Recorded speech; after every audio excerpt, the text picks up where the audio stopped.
Boom. Yeah, we'll start off because this is going to be August. I know that the Whale is taking a break for the summer. We're going to shoot your video then with the gorgeous Robin J. Kavanagh. And of course, I was talking to you just there saying that pretty much even when the demos came in, I got a very strong feeling that you had a good chance of winning this. I'm still pretty gobsmacked that somebody at 19 has released 2 albums, made their own guitar. I know that you got all the parts and cost about 2,000 and all that. I mean, where does that drive come from? Is it something that you think, well, there's, I don't know if a family member has that similar kind of drive, or whether it's just something that... Well, no one in my family else is very invested in music as a hobby. Right. Except I think my cousin, when I was younger, played guitar, but he doesn't really do it as much anymore. But that was kind of I thought that was very cool. You know? I'm thinking now, you're born in Dublin 1999, you've lived all over the world, seven places I think. Your favourite been Mandeville, just outside New Orleans, a great kind of musical, kind of, vibrant capital of the world really for a lot of people. I mean, did that have the trigger effect? Was it all accumulative when as you travelled, music was the constant, or? I think so, but I didn't play guitar until we came back to Ireland actually. I got my first one when I was about 10, which is the first Christmas we had in Ireland. Right. I got guitar because I always wanted one. But I never see, that always wanted thing, was that because you'd been listening to a lot of music? Had you been just talking about the fact that you were fascinated by certain musicians? Yeah, well, I really liked Queen when I was younger. I liked a lot of bands where guitar was important. But they didn't live in, like, for example, in Libya, you wouldn't have been able to there wouldn't be as many music shops that you could buy a very nice guitar. But I'm thinking 2009, like you're 10, even then you were kind of the music you certainly evolved into loving, and when you think about the reference points of Bowie and Pink Floyd and Genesis and all these sort of 70s kind of icons, I'm thinking even when you were young, I'm guessing that you were probably, I don't know, already out of step with what was going on the radio, whether the music you were drawn to even at that age was a little bit more kind of classic, we'll say. My parents blame one of our Australian friends' parents for introducing me to kind of rock music and everything. Right. From the 70s. So every time they always say, "Oh, that's his fault."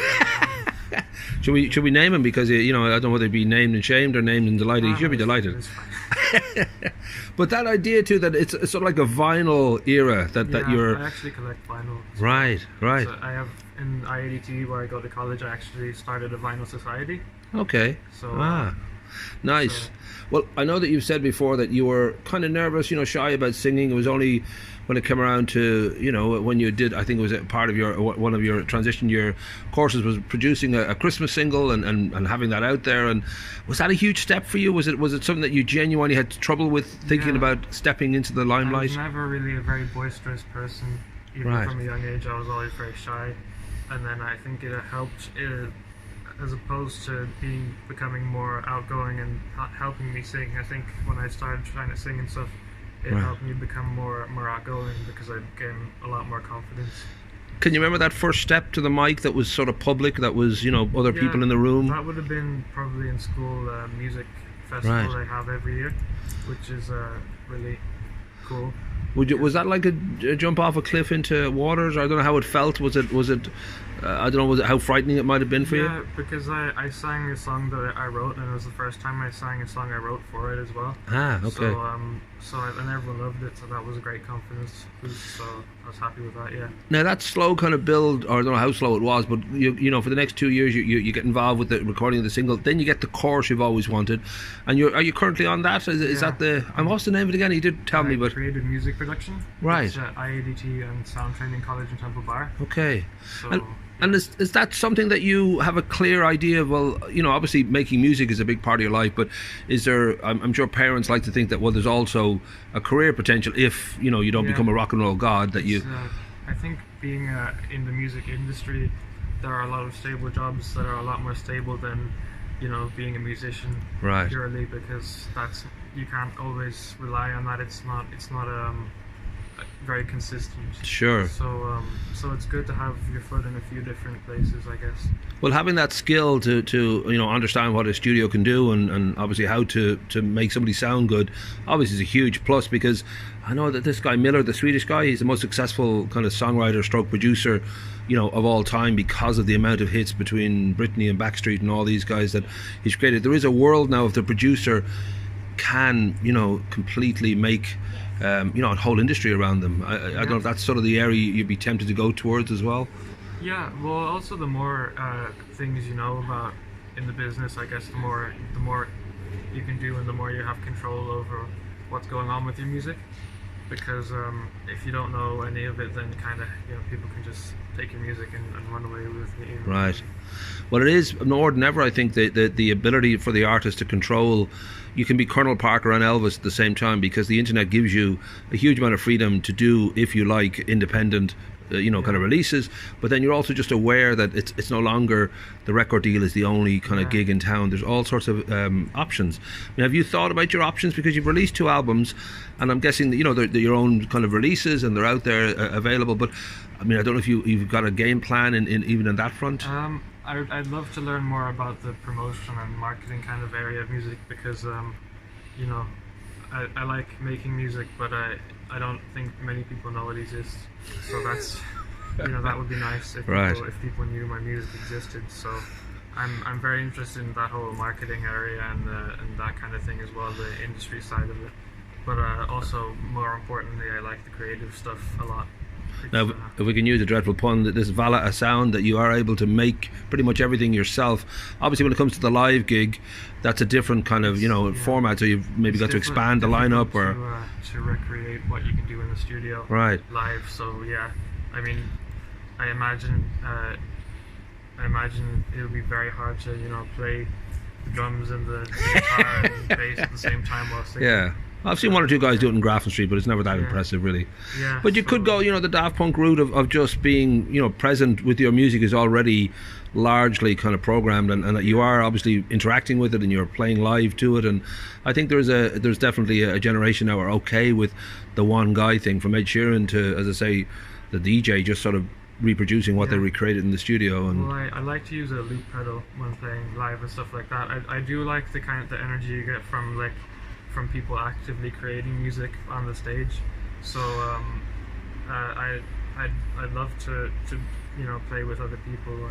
And is the commercial side of it something that you kind of think about? Because you look around and we mentioned Ed Sheeran, there's certain people who are plainly hugely successful and they're on their own and they're largely independent, it seems. I don't know whether you keep an eye on what is commercially strong, or are you too kind of in love and feel strongly about, well, the music's really all that matters, and I'm not going to try and bend it to fit. A lot of the music I listen to is very niche.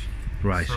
So like, for example, King Crimson, like, everyone else in my family hates them, and I love their music. So Robert Fripp is a god. If you can play that on Heroes and just he swung by for about 4 hours and then just left again, you have to pay respect to that man. So I'd lean more towards trying to make music that is more creative and weird and fun, right? As opposed to making it specifically for a market or right. But because if there are a few people who really love your music genuinely, I think that feels a lot better. And loads of people who just think it's all right.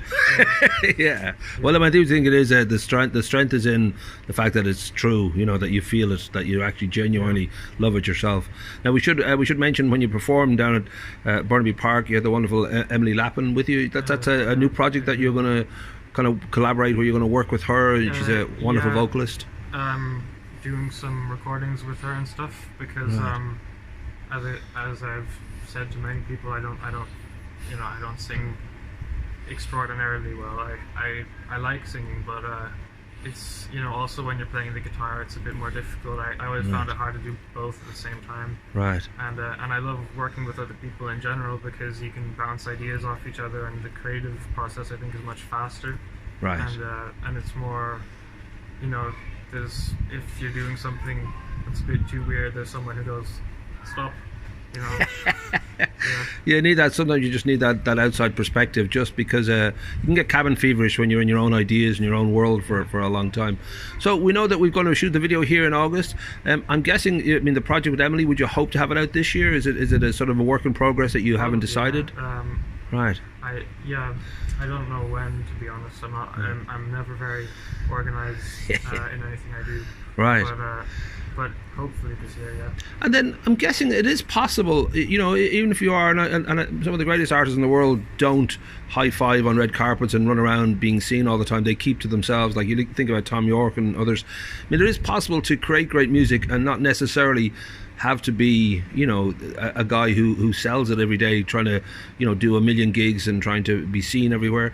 It must be some great comfort in that, because you can create any kind of aural sonic world you want in your studio, and it can be released whatever way you want. You can put it out there online, or you can, you know, obviously physical copies if there's a sort of fan base for vinyl and all that. So it must be pretty exciting. There seems to be all sorts of possibilities and options. I think music is always pretty exciting, so I'm very happy that that's what I do with most of my time. Rock and roll. Well, congratulations on the win, as well deserved. I think that certainly all the judges feel that there's a million possibilities with the kind of talent that you have, that your natural abilities with the instruments, but also that deeper understanding of you know, what's involved just behind the scenes, knowing, you know, how this happens, how this music is created, is a huge part of the creative, you know, kind of ability to take a leap, because you know all the brush strokes and you can make the right choices. It's like this, my favorite band, Yes, the bass player once, he said something, I think it was along the lines of, the more free you feel, the more chances you'll take, and the better, you know, you'll be creative and everything. Right. Well, we look forward to following you. It's so early days. It's amazing that you're already where you're at, but it'll be incredible to follow you over the coming years. And as always, you will remember us small people back here in Greystones when it all takes off. Nice.